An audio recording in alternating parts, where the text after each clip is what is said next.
এত ছাত্র আন্দোলন লিড করেছি, জামাতের শিবিরের কারোর সাথে আমার কখনো আন্দোলন সংগ্রাম নিয়ে আলাপ আলোচনা নেই। তাদের পরামর্শ আমি কখনো আমার সাথে সুযোগ হয় নাই কিংবা গ্রহণ করি নাই। তাদের আন্দোলনকে আমি রেকগনাইজ করি। মানে স্পিকার, আমি শুধু 2-3টি নিউজ লিঙ্ক আমাদের বন্ধুদের উদ্দেশ্যে পড়ে শোনাতে চাই, আমাদের সংসদ সদস্যের উদ্দেশ্যে, যেটা গতকালকে আমাদের একজন মাননীয় সংসদ সদস্য জনাব আন্দালিব রহমান পার্থ তার বক্তব্যে বলেছেন, আমরা যে গত 17 বছর লড়াই সংগ্রাম করেছি, দেশের মানুষের মুক্তির সংগ্রামকে এগিয়ে নিয়েছি, আমরা সেটি জেনজির সাথে, তরুণ প্রজন্মের সাথে কানেক্ট করতে পারছি না, যার ফলে তারা হয়তো সঠিক বিষয়টা জানছে না।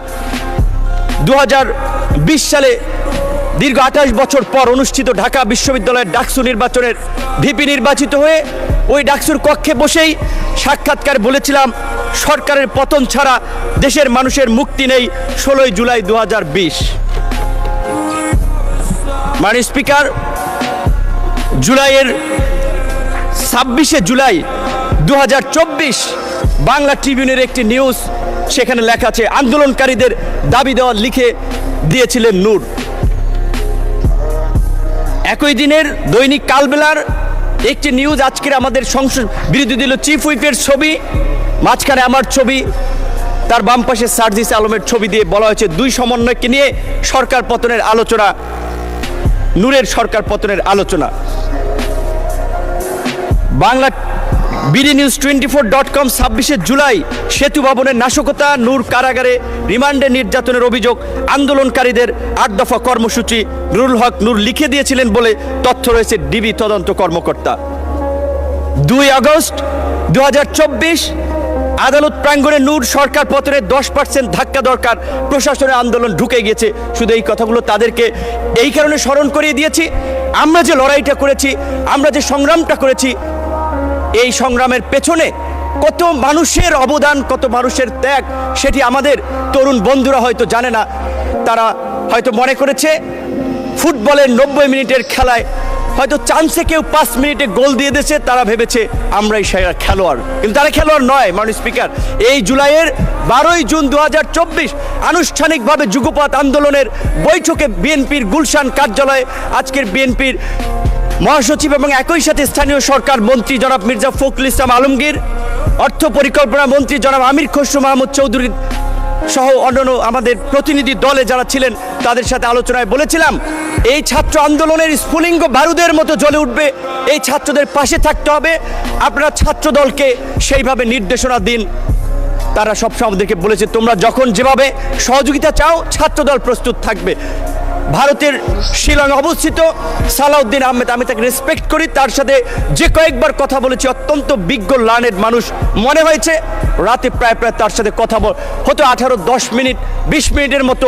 তিনি দেশ, জাতি, তরুণ প্রজন্মের দায়িত্ব নিয়ে কথা বলতেন। ঢাকা বিশ্ববিদ্যালয়, একই বিশ্ববিদ্যালয়, আপনিও একই হলের, সেও সিনিয়র, সেই সুবাদে তার কাছ থেকে পরামর্শ নিতাম। এই জুলাইয়ের মধ্যেও তার সাথে এমনকি এই 8 দফা যেটি আমি লিখে দিয়েছিলাম আমার আন্দোলনকারী বন্ধুদেরকে, সেটিও সালাউদ্দিন আহমেদের সাথে পরামর্শ করে, আলাপ করে। মাননীয় সদস্য, আসলে সময় তো শেষ হয়ে গেছে, তারপরে আপনি কোঠা আন্দোলনের অন্যতম পথিকৃত ডাকসুর সাবেক ভিপি, সব কিছু বিবেচনায় নিয়ে আপনাকে আর 3 মিনিট সময় দেয়া হলো। দয়া করে 3 মিনিটের মধ্যে আপনার বক্তব্য শেষ করবেন। ধন্যবাদ আপনাকে। মানে স্পিকার, যদি একটু বাড়িয়ে দেন, এটা হচ্ছে আমার প্রথম একটা বক্তব্য এবং ঐতিহাসিক এই সংসদে এই সময়ে কিছু কথা বলা দরকার, যেই অব্যক্ত কথা অনেকেই জানে। ঠিক আছে 5 মিনিট, সর্বমোট 5 মিনিট দেয়া হলো। 5 মিনিট। মানে স্পিকার, আপনি জানেন আজকের সংসদ নেতা বিএনপির চেয়ারম্যান জনাব তারেক রহমানকে 111-এর বিরাজনীতিকরণ প্রক্রিয়ার অংশ হিসেবে দেশ তাকে বাধ্য করেছিল, কিন্তু সুদূর প্রবাসে নির্বাসিত থেকেও তিনি দেশের সাথে, দেশের নেতা কর্মীদের সাথেই শুধু ছিলেন না, অপর রাজনৈতিক দলের সাথেও সম্পৃক্ত ছিলেন। যেই কারণেই 2022 সালের 30শে ডিসেম্বর আনুষ্ঠানিকভাবে 31টি দলকে নিয়ে সরকার ও শাসন ব্যবস্থা পরিবর্তনের 1 দফার যুগপৎ আন্দোলন সূচনা করেছিলেন। এবং আজকের আমাদের বন্ধুরা যে সংস্কারের কথা বলছে, সেই সংস্কার আমরা 2022 সালে 31 দফা রাষ্ট্র সংস্কারের রাষ্ট্র সংস্কারের সেই রূপরেখা দিয়েই আমরা আন্দোলন করেছিলাম। এমনকি এই 24-এর গণ অভ্যুত্থানের পূর্বেও আমাদের আজকের অনেক সংসদ সদস্য এবং সেই সময়ের আন্দোলনের বন্ধুরা আমাকে দায়িত্ব দিয়েছিলেন, বলেছিলেন আপনি কনফার্ম করেন এই আন্দোলনে বিএনপি আমাদের সাথে আছে, সাপোর্ট করবে, তবেই আমরা এক দফাতে আমরা যেতে পারি। তারই ধারাবাহিকতায় আমি যেদিন গ্রেপ্তার হই 19 জুলাই দিবাগত রাত 20 তারিখে পড়ে গেছে, সেদিন আজকের আমার ডান পাশে বসা মাননীয় তথ্যমন্ত্রী জহিরুদ্দিন স্বপন তার মোবাইল ফোনে আমির খসরু মাহমুদ চৌধুরী, বিএনপির প্রেস উইংয়ের কর্মকর্তা সাইরুল কবিরের মাধ্যমে বিএনপির মহাসচিব আজকের এলজিআরডি মন্ত্রী, তাদের সাথে কথা বলি।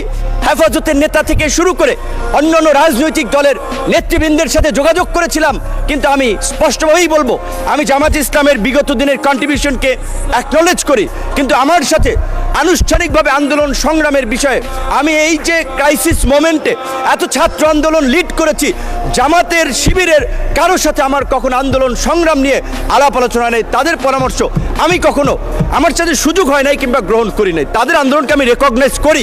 কিন্তু আমি শুধু এইটুকু বলছি যে আজকে যখন জুলাই নিয়ে কথা হয়, জুলাই নিয়ে বিকৃত তথ্য উপস্থাপন করা হয়, গতকালকে এবং তার আগের দিনও আমাদের একজন সংসদ সদস্য এবং এই সরকারের প্রতিমন্ত্রী জুনায়েদ সাকি বলেছিলেন যে জুলাই সনদে পরিষ্কারভাবে বলা ছিল যে এই বিষয়গুলোতে আমরা একমতে পৌঁছাতে পারছি না, রাজনৈতিক দলসমূহ সেগুলো জনগণের কাছে নিয়ে যাবে, জনগণ যার পক্ষে ম্যান্ডেট দিবে তারা তাদের মতো করে করবে। তো আজকে জুলাই সনদ যে ইস্যুতে বিএনপির দ্বিমত ছিল, নোট অফ ডিসেন্ট ছিল, সেটা বিএনপি বাস্তবায়ন করবে, এটাই স্বাভাবিক। কিন্তু এটাকে মিথ্যা, সত্যের সাথে মিথ্যাকে জড়িয়ে আমি মনে করি এই অপপ্রচার অন্তত আমাদের বিরোধী দলের বন্ধুদের করা উচিত নয়। এই সম্পর্কে আমি, তারা যেহেতু কোরআন হাদিসের রেফারেন্স মাঝে মাঝে দিয়ে থাকেন, তাই আমি একটি আয়াত দিয়ে আমি তাদেরকে বলতে চাই, যেটি সূরা বাকারাতে বলা হয়েছে, ওয়ালা তালবিসুল হক বিল বাতিলি ওয়া তাকমুতুল হককে ওয়া আনতুম তাআলামুন, অর্থাৎ তোমরা সত্যের সাথে মিথ্যার মিশ্রণ করিও না, জেনে শুনে সত্য গোপন করিও না। সুতরাং আমার বন্ধুদেরকে আমি বলবো, আজকে বিএনপি এবং তার জোট সঙ্গীদেরকে যেভাবে সংস্কার বিরোধী হিসেবে উপস্থাপন করা হচ্ছে, সেটি মোটেই একটি সুস্থ ধারার রাজনীতির লক্ষণ নয়। আজকে আমরা রাজনীতিতে গুণগত পরিবর্তনের কথা বলি, ইতিবাচক পরিবর্তনের কথা বলি। বাংলাদেশের সাবেক রাষ্ট্রপতি, সাবেক প্রধানমন্ত্রীর ছেলে, এই বাংলাদেশের জনগণের নেতা তারেক রহমানের লাইফস্টাইল, জীবন আচরণ, তার যে দেশ নিয়ে মিশন ভীষণ, আমরা তার মন্ত্রিসভায় কাজ করে আমরা দেখতে পাচ্ছি। তাই আমি আমার বিরোধী দলের বন্ধুদেরকে বলবো, আপনারা তর্কের খাতিরে তর্ক, বিরোধিতার খাতিরে বিরোধিতা না করে আল্লাহর রাস্তে এই 5 বছর এই সরকারকে গঠনমূলক সমালোচনা এবং ইতিবাচক পরামর্শের মাধ্যমে সহযোগিতা করুন। ইনশাল্লাহ আমরা তারেক রহমানের নেতৃত্বে আগামী 5 বছর এই দেশকে একটি অনন্য উচ্চতায় এগিয়ে নিয়ে যাব। আমি শুধুমাত্র আমার কথাটা শেষ করতে চাই রবার্ট ফ্রস্টের কবিতার 2-3টি লাইন দিয়ে, the woods are lovely, dark and deep, but I have promise to keep, and miles to go before I sleep, and miles to go before I sleep. ধন্যবাদ সকলকে।